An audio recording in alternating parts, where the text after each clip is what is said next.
and welcome to How to Deal When the Shit Gets Real podcast. I'm Rietta, and today I'm joined by Lindi. So, Lindi, how do you deal when the shit gets real? Or just tell us a little bit about yourself. Well, where do you want me to start? Shit gets real or about myself? Both is equal. Whatever you're called to, whatever you feel like is like, all right, I'm going to go down this path. I love that. So, I know. Well, maybe I should start by introducing who I am first. And, yeah, first of all, thanks so much for having me on your podcast. This is just amazing. my pleasure. I'm It's such a so happy to pleasure. have you here. Yeah, well, okay. So my name is Lindi Edge, and I am a licensed journeyman hairstylist with over 30 years in the beauty and film industry and working in hair, makeup, and practical effects. So, um, and I do still take on film projects, and when they call, um, even though I'm in a rural area now, but it feels really good. I'm still in my province, and I love it. And but beyond the artistry. My work has always been about people for years, and whether it's behind a chair or on set, I've held a space for real conversation, and that's what I love the most. And a lot of people don't always have a place to really, talk real shit if you want Yeah, to get real, right? But I'm also a professional MC for the Taboo Show here in Canada. I love And that.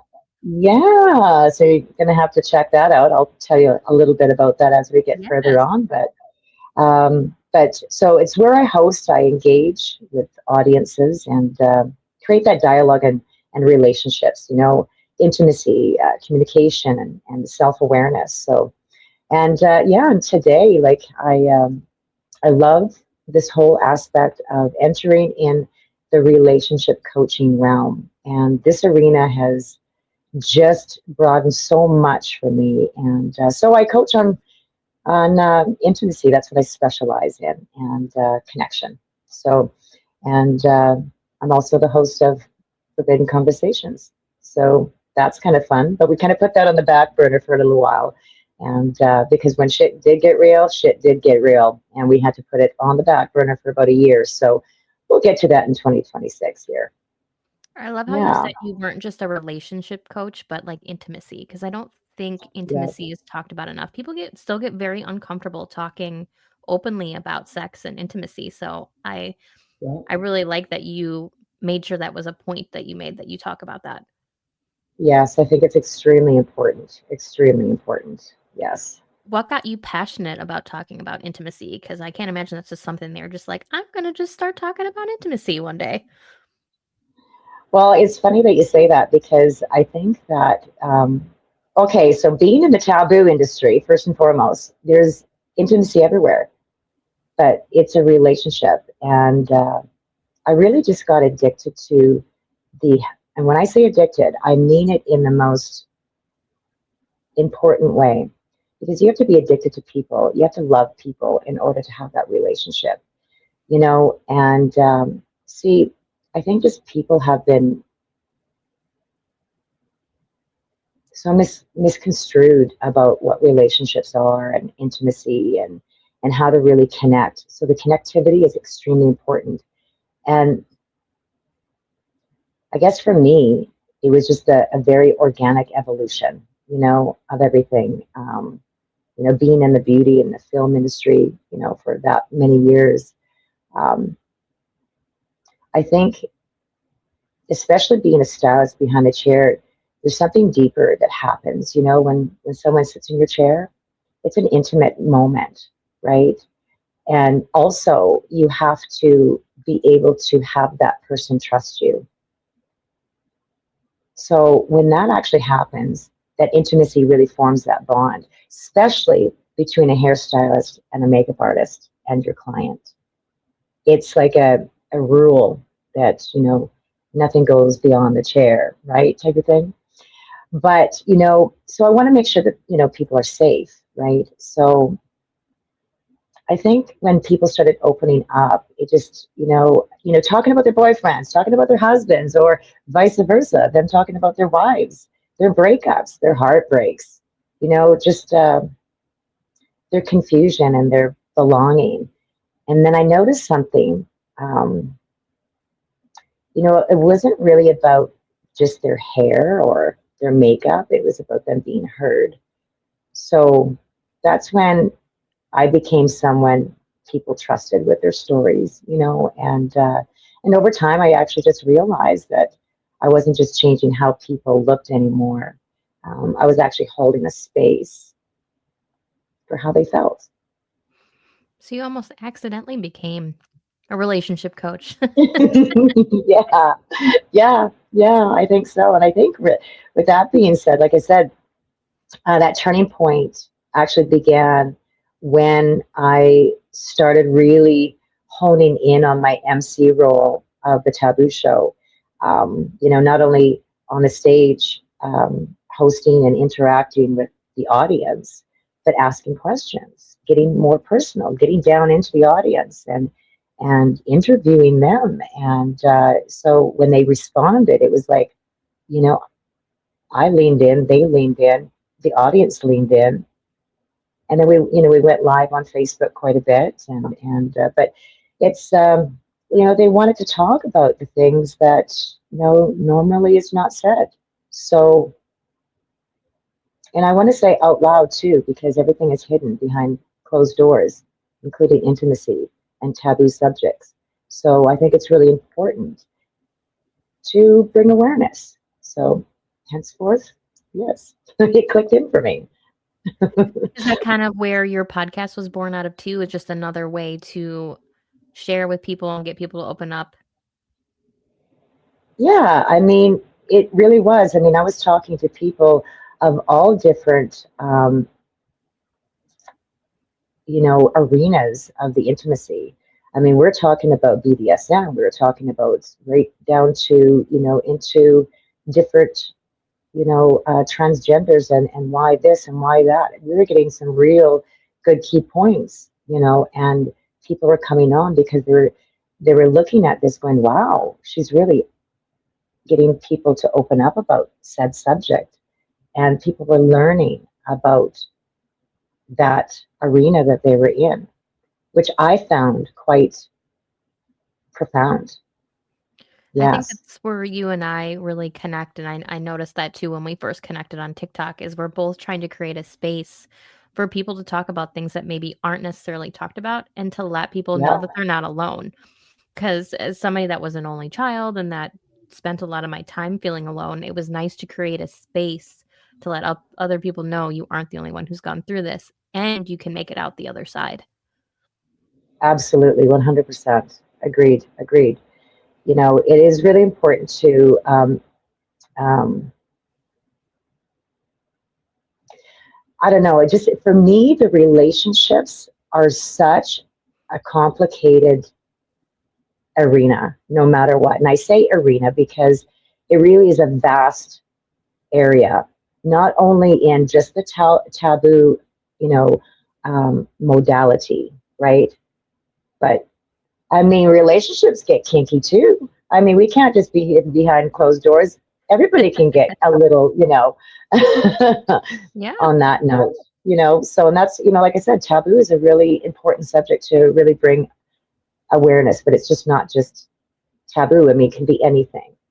Right. So, Yeah. Yeah. yeah, yeah. Well, backtracking just a little bit because I love that you did professional makeup. I saw some of your videos on TikTok. You are amazing at doing like horror makeup Oh, and all this cool stuff. Like, how did you get involved in doing that? Was that like a passion of yours from the beginning? And then to make this change to a excuse me, let me try that again. Make a change to a relationship coach. How did you make such a dramatic shift? well, that's really interesting that you say that because so I was involved with makeup, I think, as early as 5 years of age. Just remember my mom, we were camping, and I remember looking into, we went to this campsite. It was called Greenwater. And anybody in Canada and Saskatchewan that knows where Greenwater is, and you know what I'm talking about. But I was 5 years old. I was 5 years old, and I was looking at this beautiful, beautiful woman, and she had curly hair. I have curly hair too. I was just, like I said, just a little knee high to the grasshopper here. And, and I looked up at her and I went, oh my God, she's just beautiful. I mean, just stunning. And so my mother was in the shower and she says, "Now, Lindy, don't go anywhere. Just stand right over here." So I was by the, area, and I was just kind of looking at her, having my elbow leaned up against the actual little, you know, area that they had here by the sink. And I just thought, wow. And I was asking her questions, and she thought that I was such an insightful child at that age.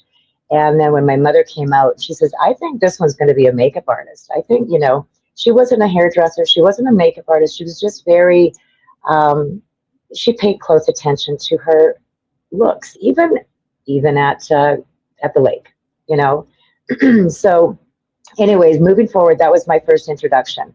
And so as I, got further into being a young little lady in elementary school and going into junior high and high school, I became a part of the drama and just began that aspect and was doing makeup on my friends, going out. We would go to the arcade, for heaven's sakes, back in those days. And we would all get pretty for the boys, and I would do everybody's makeup, and their hair. And so anyways, let's just say we're here right now, but it's been a passion of mine, I guess, for a long time. But the actual practical effects aspect happened when I was a teenager. And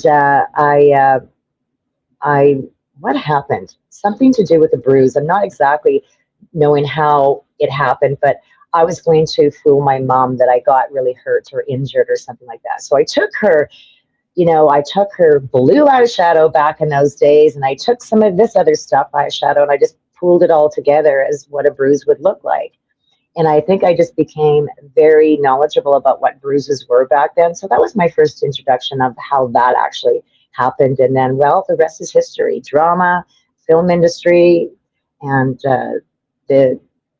I would say since 1990, when it became, I guess, the conception of the film industry in Saskatchewan, is when I got my first start as being an assistant. No, it was a daily first, then an assistant, then a first assistant, and then I became a key makeup artist and a key hairstylist. So, and then 3 decades later, here we are. That's so awesome. Have you done anything that we would know? Well, actually, the best way to put that would be to go on IMDb, the International Movie Database. Yes. And there's probably a lot of things on there that I work with Versa Films, which they are an incredible production company out of Saskatoon, Saskatchewan, actually. And we're all very close-knit because all our cities and little rural areas were all very close-knit. And so I work very close with them, Versa Films, and they're right on Facebook, and you can Google them. Now they do music productions as well. I do film productions.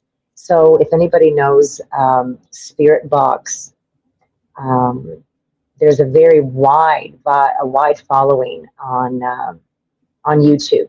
Spirit Box, incredible American band that is unbelievable. So that was my first introduction there with doing music videos with Versa Films. But prior to that, I worked with Mind's Eye Productions, Verite Films, and so IMDb. You can search me on that, Lindi Edge, and you can see some things that I've done there. And yeah, lots of fun stuff. I have somebody famous on my podcast. I love it. Oh, I don't know about that, but okay. But thanks. Oh, of course. You're so welcome. And now you are this wonderful relationship coach on top of it. And I would love to hear, and I know this is a very broad question, so you might not even be a one answer thing, but what's some advice that you would give to all couples that you think is really important? Oh, I love this question so much. I love it. But to be honest with you, it is really quite simple. It's stop assuming your partner knows what you feel. You know what I mean? It's crazy how, we think our husbands and the wives are mind readers, but see, most relationships break down. They don't happen because people don't care. They happen because people stop communicating clearly and honestly. So again, we go back to that, we expect that mind reading, right? We then store resentment and we avoid hard conversations until, guess what happens? They explode. Mm-hmm. And let's learn how to talk before things get real bad, and it's learning how to listen without preparing your defenses. And that's a big one. And understand that love isn't just a feeling, it's a daily practice, and I guess another thing that's really important is that your partner is not there to heal your unhealed wounds, but they can support you by, well, they can replace the inner work that you haven't done. I love all Yeah, that. I think those are all they can't replace that inner work.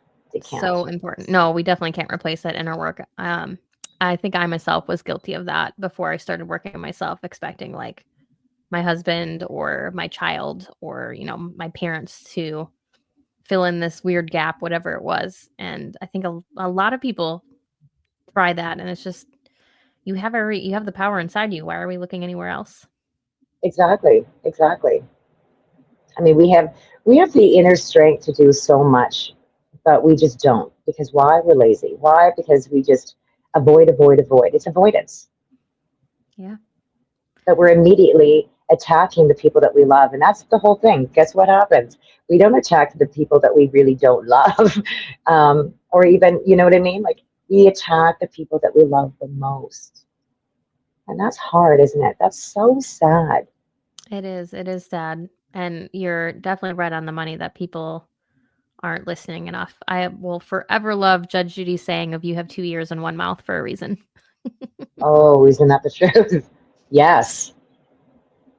Yep. I even have to remind myself to that I'm listening. I'm not listening to respond, right? We're just listening because our brains get so worked up. I'm sure you know better than anybody Yeah. and just want to respond. And the one thing I think that we forget to do is take a beat, take a pause. So if that's the case, if something's really blowing up, well, somebody has to be the calmer one in the argument. So it's best to actually step back and say, okay, you know what? I acknowledge what's happening here.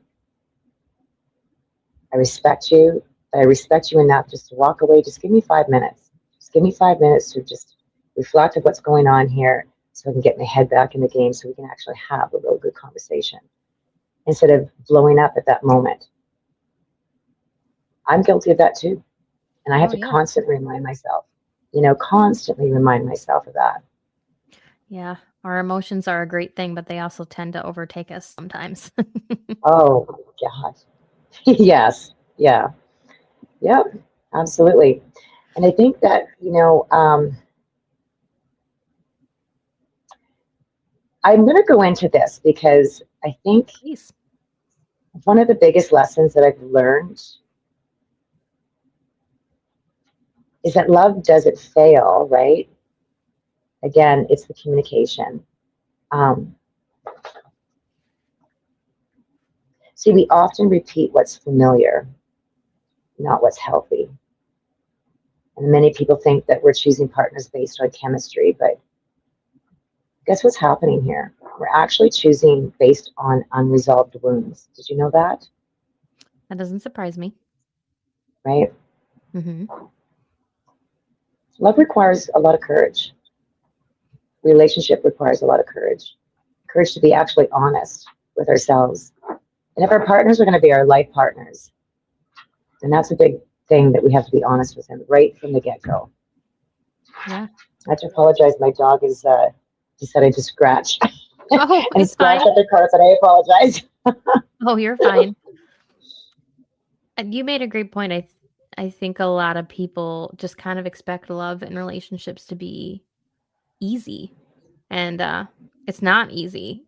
Something I remember my dad always telling me is anything that's worthwhile is not easy. Oh, isn't that the truth? Yeah, yeah. I mean, Did you also know that you can still really love a person so deeply and still recognize that they're actually not your person? That's true. And that's where things actually, get a bit disheveled. It's really interesting how people still stay in a relationship for so long. But I mean, I don't want to really get off topic too completely, but I want to just share that I have a passion for people who stay in certain unkind relationships, but they still think that that's their person. And they have to also know their worth. Their worth inside really, really, really means so much that they can't find it. They actually can't find it. So they repeat same measures over and over and over again. So, I mean, you can love deeply and still recognize that they're not your person. Absolutely. And I'm actually going to have you backtrack and just kind of repeat that one more time because I don't know if you noticed, but the internet or something did something crazy. So I'm so sorry. But can you just say that part Oh, one no more time? worries. No worries. Um, so, and maybe the hardest lesson of all is you can love someone so deeply and still recognize they are not your person. That's probably really hard too because, like you said, you want to love them. You probably even want to be with them, but having to let that go, ooh, that's got to be hard. And I don't know if this was actually repeated or if you're going to do this in the editing aspect, but I mean, going back to old wounds, right? People stay where they're wounded and they attract those people, going back to what we had said earlier. Yeah. But, and I have a special little bit of a little place here for people that stay in those unkind relationships where that person, that individual, and I'm not saying man or woman, I'm saying that individual doesn't know how to go further, to move forward or to understand who they are. Their wound Mm-hmm. is so great that they stay and stay and stay, but then they repeat. So what's happening? They're re-victimizing themselves. Yes. Ooh, that's hard. Um, Yeah. I remember when I first read Lovability by Dr. Holden, it was a huge eye opener for me. I always tell people if they like reading and they like stuff like that, that it's a book that I recommend. Is there a book that Hmm. you just love and recommend, whether it be like for relationships or healing wounds or anything of that sort? Yeah, absolutely. I have some really powerful relationship-focused books that have actually been discussed or actually recommended over time on such platforms as Mel Robbins. I'm a really huge Mel Robbins fan, so that really resonate with me. And this one is called. I have actually five that I can recommend. Please, I love Um, books. yes, this was called "Attached" by Amir Levine and Rachel Heller. So this book actually breaks down attachment styles in a very accessible way. So Love it that. helps people understand. Yeah. So it helps people understand, why they love the way they do, what we were talking about earlier, and why certain relationships feel addictive, right? And how to build healthier connections. And that is powerful, going back to what we're speaking about. People want to be in relationships where they don't know how to move forward. So they match. So next one, and I talk about this a lot in my live podcast, which is the Five Love Languages by Gary Chapman. That's my favorite. I love that one. And so that's a classic for a reason. And it helps couples, they understand their love and how to express it and how to receive it, differently. And that misunderstanding, it can actually be helpful in so many ways if you react, right? Because every action comes with a reaction, right? Yes, ma'am. So a lot of misunderstandings, right? So it helps those people, you know, uh, create that love language. And next one is Hold Me Tight by Dr. Sue Johansson. Ooh, I like the title. Yes. So that book focuses on emotional bonding and connection. It's deeply actually rooted in how we seek safety and reassurance in relationships and how to repair emotional disconnection. Ooh, okay. Yes. Another one is Getting the Love You Want by Harville Hendrix. Are you familiar with No, that's who not what that I'm is? familiar with. Okay. So this one actually explores how our childhood experiences actually shape our adult relationships. Ooh, And okay. why we're drawn to certain partners, it's incredibly insightful. I So love that's books like definitely that. one to check out. That's definitely going on the list. Yeah. This other one is The Mountain Is You by Brianna Wiest, Ooh, or okay. Weist. Could be Weist, Wiest. I'm so sorry if I enunciate the name wrong. But so Brianna, so it's not really strictly a relationship book, but it's powerful for understanding self-sabotage, Ooh, emotional patterns, and okay. personal growth. So all of which directly affect what? Relationships, right? Absolutely. Ooh, I Those love are it. my Those are top great. five. Yeah. I love it. Those are great. And because you mentioned your podcast, which I love, how did you start your podcast? Well, oh my gosh, how did I start my podcast? Well, again, I think just piggybacking off a little bit about what we talked about with the Taboo Show, Hmm. that actually gave me that inquisitive mind, right? So, I just like to ask thought provoking questions. And so that's where Forbidden Conversations really landed. And but But it made sense for me because it was an extension of who I already was, like you had mentioned too, right? Someone who actually creates that safe space for a real, unfiltered human conversation, right? So Yes. that podcast actually gave me that freedom, that real freedom to go deeper, but also slower and more intentionally. So I love the topics around love and connection and intimacy and just communication and creating that human experience. So that's really where it landed. And I love that whole aspect of being there for people. Yes. Yes. You definitely have that presence. And where can people find your podcast? Do you only do it live or is it streaming as well? Well, right now, like the Forbidden Conversations with Lindi Edge Effects is kind of on the back burner right now, but we have 17 episodes. Sorry, 16 possibly. And that's on Spotify.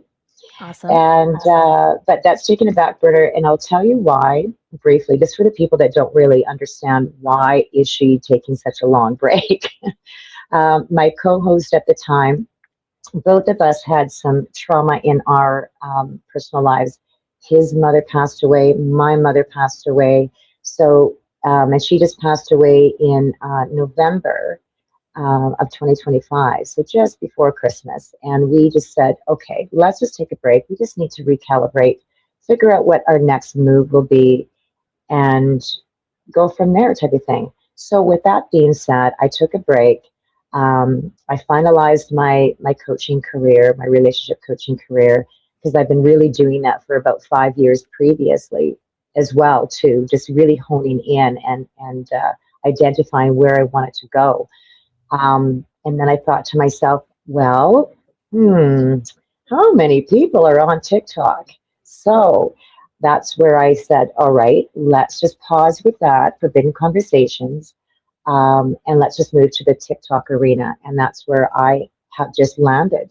And I have started live streaming where they can see me, um, throughout the week, Tuesdays, like normally Tuesdays, Thursdays, and Fridays at 10 p.m. Central Standard Time. So, and if they look for me, Lindi Edge FX, they can find me and follow me there and Oh see me. gosh. I'm gonna have to stay up late one night so that I can see you. I'm an old lady when it comes to that, but I need to try and get on there so I can come watch you and see you work.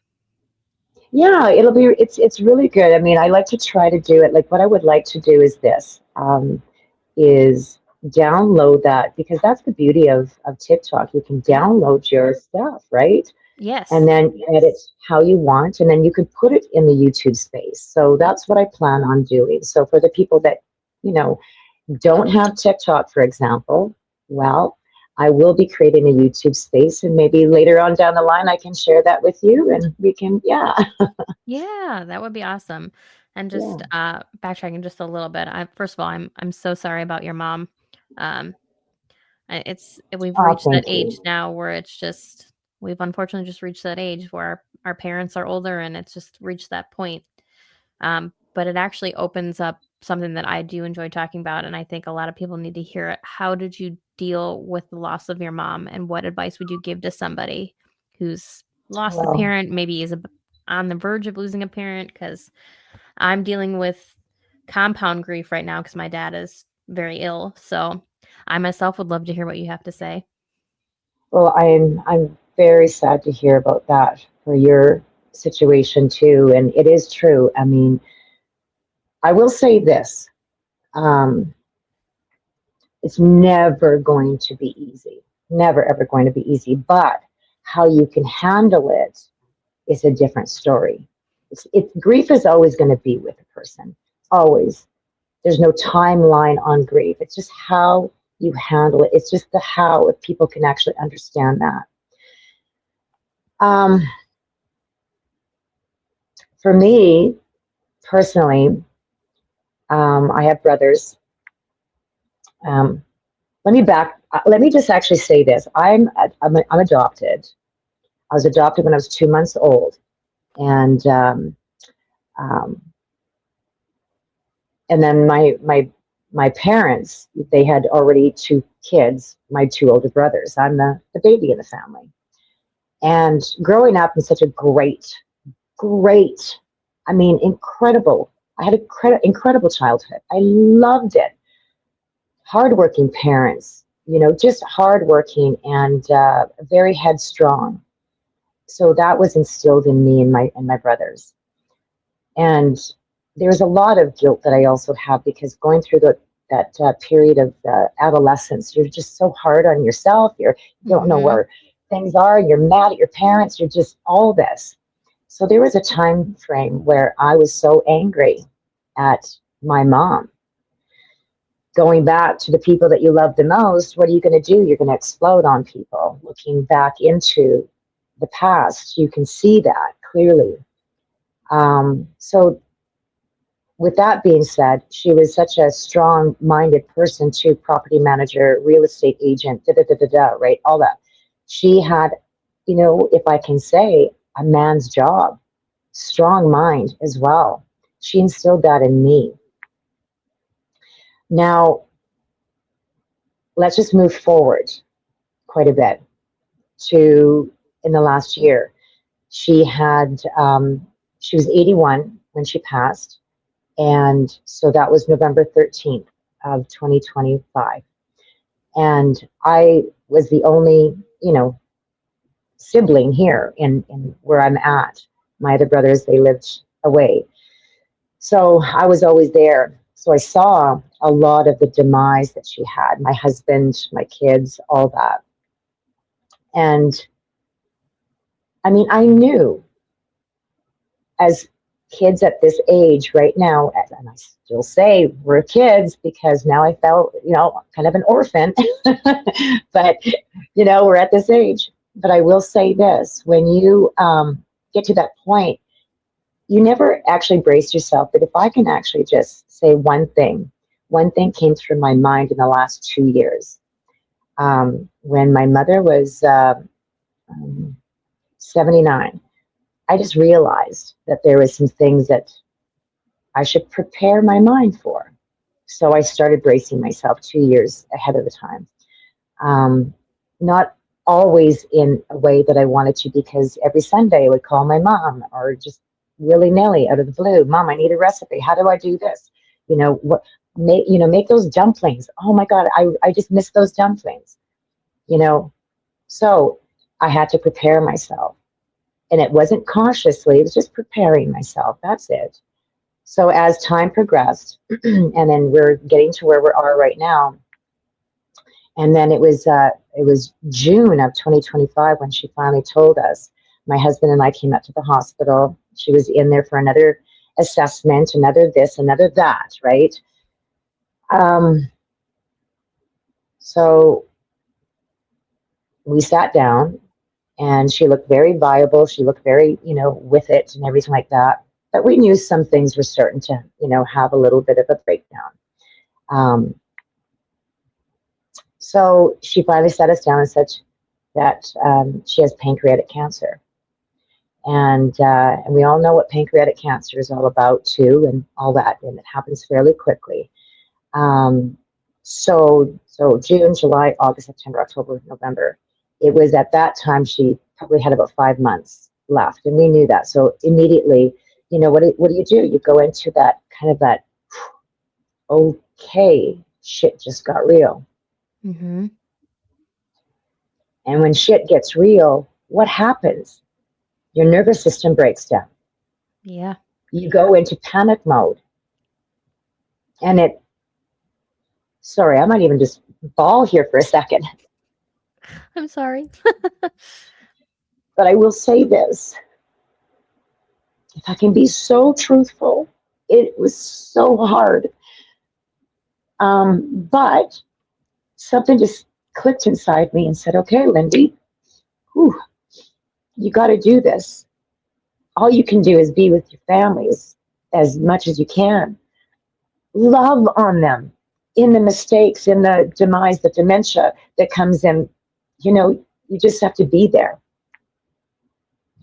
So I was there.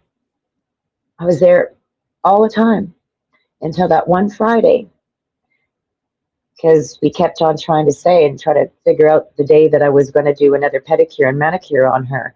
And I had a nice visit with her on the Friday, and it was just 5 days before she passed away, and said, okay, Mom, you look tired. I'll come back tomorrow.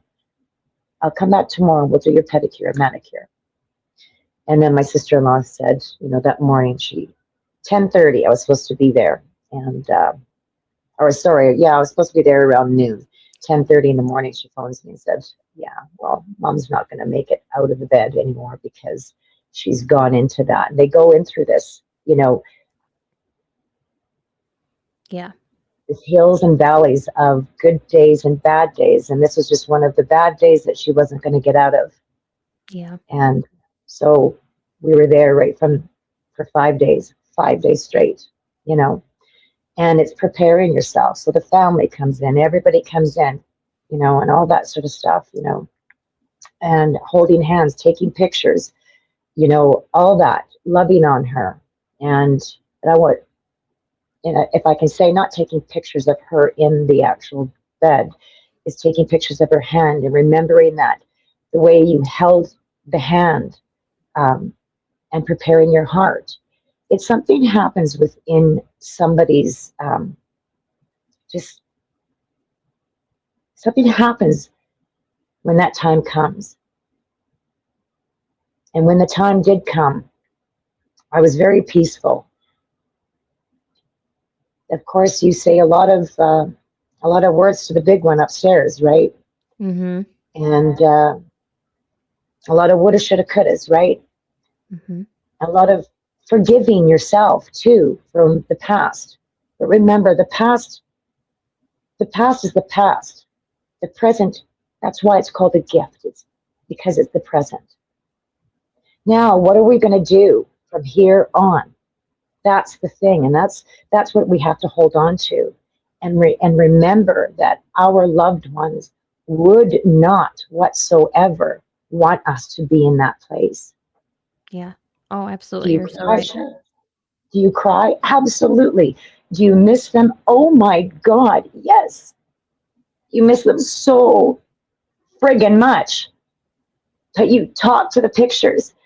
And just recently, if I may say, I don't know, Yeah. shit just got real just about last week when I had one of my friends who was a medium, a psychic, paranormal expert type of thing. And she said, we're on live. And she says, I said, all of a sudden I feel really cold. Like weirdly cold. And I'm sorry, but my house is the Sahara Desert. Like it's hot like the Bahamas.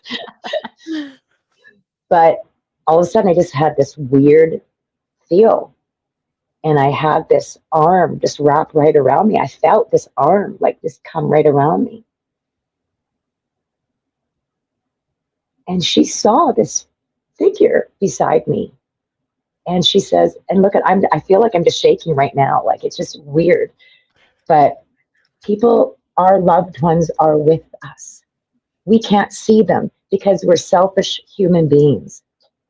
We want to see them, touch them, hug them, kiss them, everything so badly, just to feel their presence, to touch them one more time. But guess what? I now know that my loved ones are around me. My mom is right here. My dad is right here. Our loved ones are never more than 4 feet away from us. No, that's a great reminder. And I thought too that, maybe knowing when the end was coming would feel easier. I actually think it's worse. It is. There's going to be up and there's going to be extreme downs. Yep. And there's no way you have to go through that. You have to push through it. And even if it's second by second, I had to break it down second by second, millisecond by millisecond, because one emotion is going to, and you're going to go through these emotions. I mean, again, I'm still going through these emotions. Yeah. We all have to, and we all have to face it. And it's just, why? Why do we have, back in the Bible days, they were living to 900 years old. What happened? Yeah, we need to figure that out. Somebody give us some answers here. Right? Oh, Yeah. So we've gone from love to grief, and I want to go back to love just for a second because we should end Let's on do love. that. We started with love, we should end with love. So what has been some Let's of do your that. biggest lessons in love? Well, the lessons. Well, how about maybe I should just maybe start with this. I should say, when the whole, I love what your title is. When shit gets real. Do you know what that actually means? It's how people think relationships work. The way they work, it's very different from how they actually work. Oh, So when the okay. shit gets actually really real, what you're really facing isn't your partner. Guess what you're facing? You're facing your nervous system, your past wounds, your attachment styles, your expectations, and your fear of being hurt again. So just to let you know about that, right? I love the fact that when shit gets real, we use it so often, right? But most conflict isn't about what just happened. It's about what's the moment reminding you of, Ooh, right? okay. I like that. Right? So, and that's when, relationships actually shut down a little tiny bit. We get, when things get hard, people usually go into one of really actually three modes: fight, flight, or freeze. But when blowing up in a relationship, in any aspect of that, we have to remind ourselves again, love is real. You're here for a reason. But you have to understand what just got activated in me to make me, release such wrath on our partner. But like you said, how to end on a really good note of love. I think the most important thing I would say is love catches you for a reason. It blooms you, it flourishes you. It also grounds you in ways that we don't even realize, aside from all the activation of this, that, and the third. We just have to remember why we love and who are we loving. Now, in cases of said certain issues in a relationship and you have to leave, then I encourage you to leave if there's said situations. But do you mind if I actually do an exercise? No, not at all. Okay. So, and I actually did this specifically for your podcast. Let's do Yes. it. It's called When the Shit Gets Real Reset. Oh, hey, I love it. So, the one thing that I think that a simple exercise would be for your listeners would be is this. What am I actually afraid of right now? I mean, they can write this down. What am I afraid of right now? What story am I telling myself about this situation? Okay. And what do I need? Like, do I need reassurance? Do I need space, clarity, honesty? And how can I ask for that without attacking? So, I mean, this exercise is not about being perfect, it's about being conscious with your relationship. And that's going to allow you to love effectively too. If we just take a beat and just ask ourselves those four questions, and also realizing what love language you should actually react to is really important. And if there's anything, just to go back to what you had said, if I've learned anything, love lessons, the most powerful thing that you can do for yourself, oof, is knowing how to love properly, the right language. And that's where those five love languages come in. Yeah. Super important. And I think you did kind of touch on this already, but just for any of our single folks out there that are still looking for love, what would you tell them? I would say don't hurry too quick. Be People are too pushy. People are want. We're in a right now situation. People want things so quickly. I mean, look at what's happening. There's so many things out there. I'm not going to name the actual dating apps out there, but we can see what's out there. I think people are too quick. Take time. Whatever happened to, I'm not saying I'm old fashioned, but whatever happened to like those courting days where you took some time, like, months. But that also means not also going elsewhere because of that quickness that you want. Taking time to understand the other person, not just turning the page really quick. Taking the time to understand, almost, it's like going for an interview, right? Going for an interview is the same thing as dating. You want to ask questions, ask the right questions. Go back into the time, like, so, what brought you here? I don't know, like, just talk about some real good issues as well. Get to the heart of things.